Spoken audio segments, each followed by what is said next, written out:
Okay, now I've checked this. This group here moved into this hex as the result of a continued attack. They may not change facing. This group, on the other hand, moved in here because their opponent retired, so they move in here, they advance, and they may change facing. So what this means is, if you get to continue an attack, you cannot change facing when you move into the target hex that was just vacated, but if you just move into the target hex and don't continue attacking, you may change facing. Now for them it doesn't make any difference, they don't really need to change facing because, well, they could change facing in order to attack these guys from the rear, but that only becomes applicable in the next round, and by then things might be very, very different. So basically this now concludes the first activation round. What happens next is that the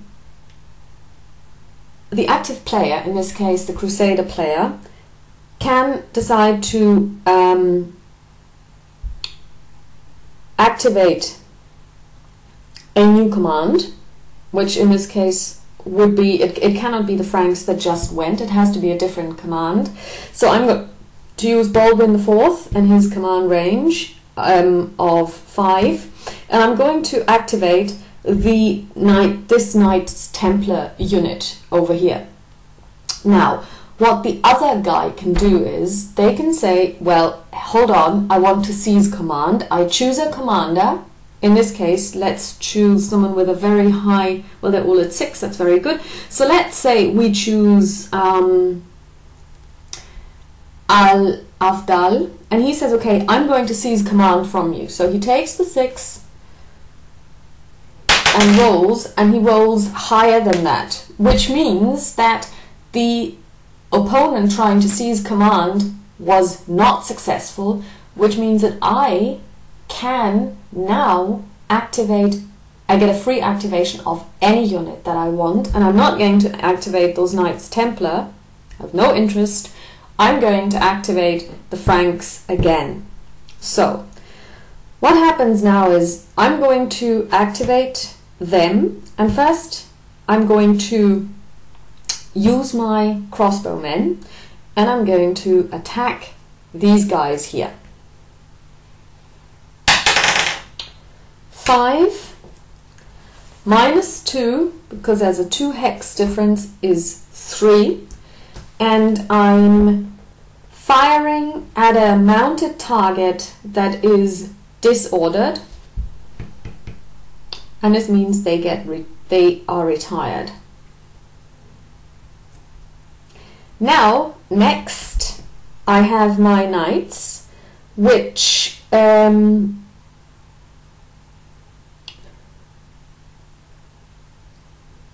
will move, and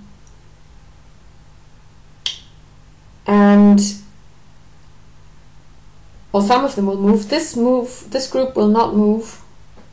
This group will change facing, which is also not movement. So that now these two are in their frontal hexes.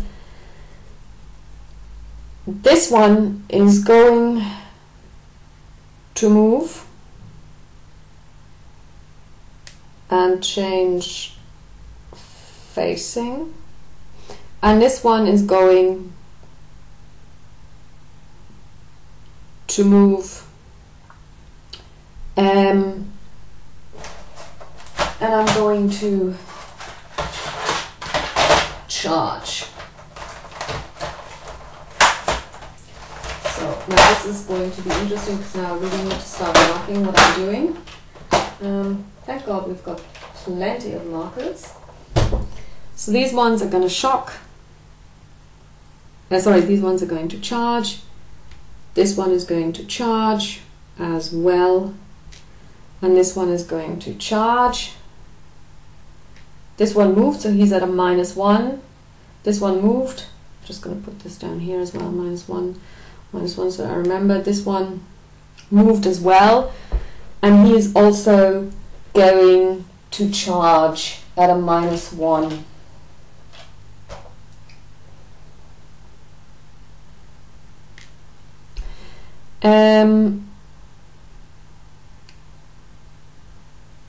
And they are going, so these guys, these men-at-arms are now moving 1, 2, 1, 2,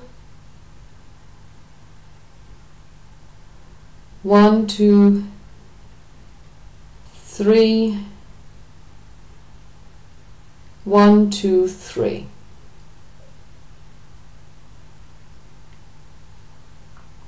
So with this, movement is over. Now it's going to be interesting, because now we need to resolve the reaction fire.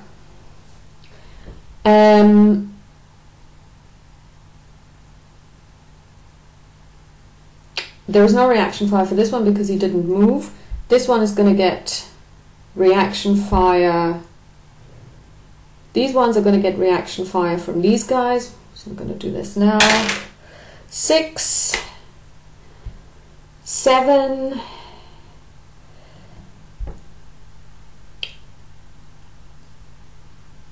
6, 5, 4,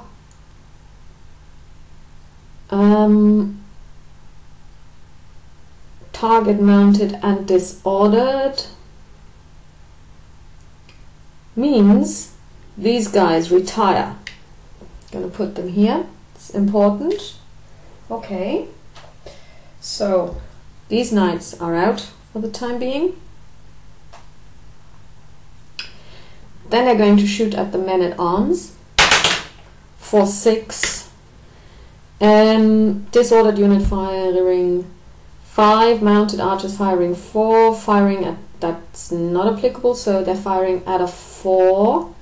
Target is on foot, but it's normal, so nothing happens. Now,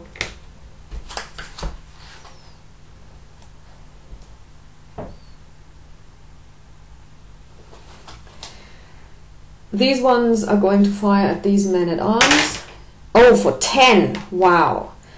10 minus 2 is 8. And they are now disordered. Okay, now they're really wreaking havoc. These guys fire as well. 5, 6, 3, nothing happens. This one fires at these knights. No, sorry, these guys didn't move. This guy moved, but it's behind, so nothing happens there. And this one didn't move. Okay, so that's all the reaction fire that we're going to get. So I'm going to resolve the charging first. So, they now, I think, need to charge both. Let's see.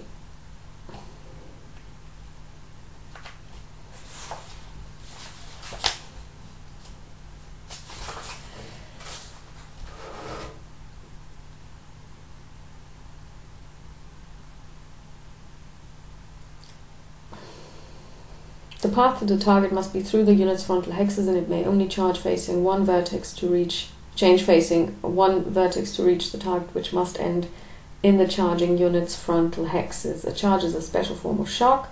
The target's only one unit. Okay, so I have to decide which unit to shock, and I'm gonna to charge. I'm going to charge this one. He didn't move, so there is no penalty. 0 plus 1. 4.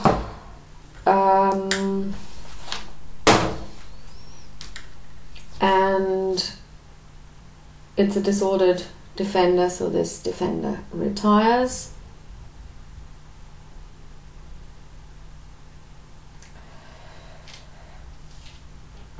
And this one is going to charge this one. moved. So -1, 0, 0, 3. Defender retired, attacker disordered. So I'm gonna flip this one over. Now this one's going to charge this one for 3, 6, which is a defender eliminated, continue attack. Again, no reaction fire, continue attack, -1. So I'm going to do this now, attacking this one. 4, 3, 6, which is a shock attack, defender retired.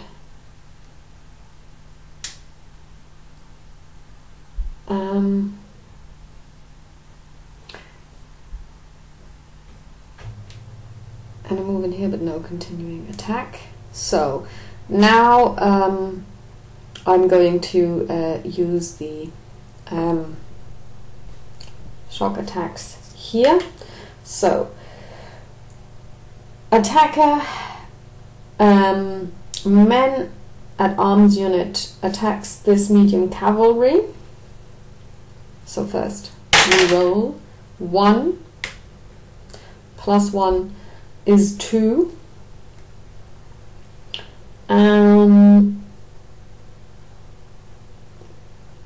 Plus 1 is 3.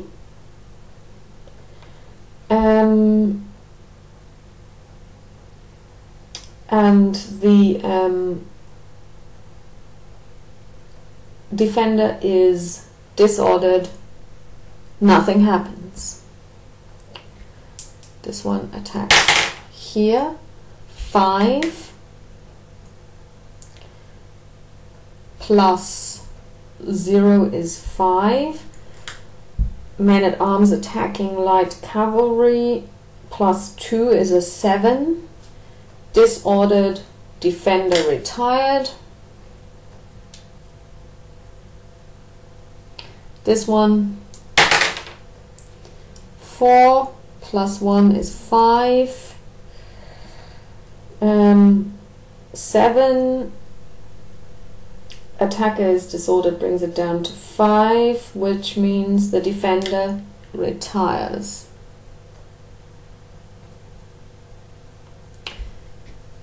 Last one, 7 plus 0, 9 means defender eliminated, continue attack. And now I suppose he needs to attack both of them. So I'm going to start here first. 2 minus 1 is 1. 3 means no result. 2, 2's 4. 4 means no result. And this ends this round. So now what we need to do is we need to check as well the flight points. For each eliminated unit you get a certain amount of flight points, and also for each retired unit. And each group, and this is different from scenario to scenario, has a certain, let's say, tolerance towards loss on the battlefield. I mean, we have now 4 eliminated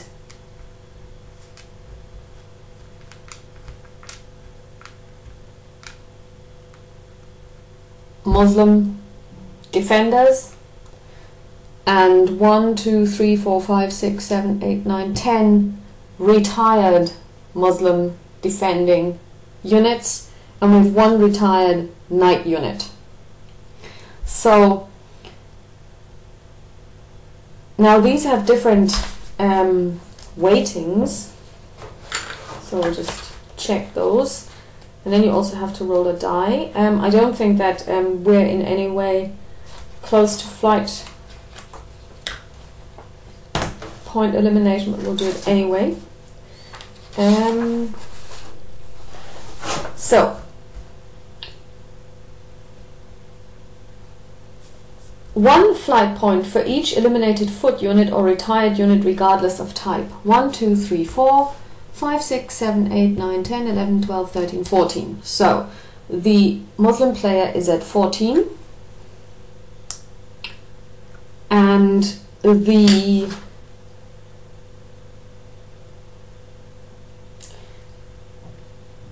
Crusader player is at 1. So 14 and 1. Now, what usually happens is you also have to roll a die. 14 plus 6 is 20. The flight level for Montgisard, for the Ayubi player, is 60. So we're very far off. And just for fun's sake, 9 plus 1 for the Crusader player is 10. However, the Crusader flight level is only 15. So if I had retired 4 more, sorry, if I had retired 5 more of the Crusader players' troops, or if I had had any eliminations, chances are they would be running away now and I would have lost the game. So this is very important. So I'm just going to mark this here. We're at 1 and they're at 14. So this is now the end of this activation phase. Again, I can now decide to activate another unit over here, and again I would use Baldwin, and I'm going to try and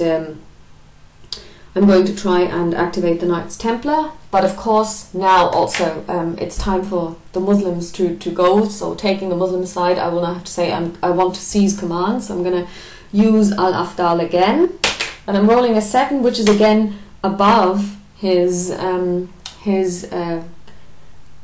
command range. Sorry, not command range. Command range and activation rating. So again, he is. I'm not going to get very far here. So again, the Knights Templar is not activated because I decide to use my knights again. I'm going to activate the Franks again, and we will have a new round, and we'll start now.